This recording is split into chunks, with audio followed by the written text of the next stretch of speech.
Isang taos-pusong mensahe ang ibinahagi ni Danny Barreto matapos niyang maimbitahan sa kanyang tahanan ang kanyang Legaspi family, isang sandaling inilarawan niyang lubos ng pasasalamat at emosyonal na paghilom.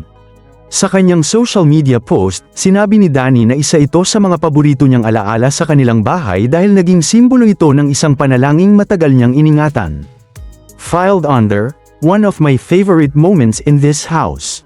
If you had told me years ago that one day I'd be welcoming my Legaspi family into my own home, I would have never realized just how healing this moment would feel.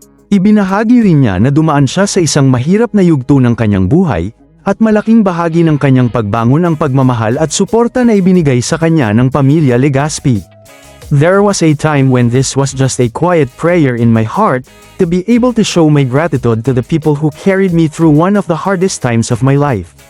Nagpasalamat din si Danny sa patuloy na pagmamahal at suporta ng pamilya sa kanya at sa kanyang asawang si Javi sa bawat yugto ng kanilang buhay.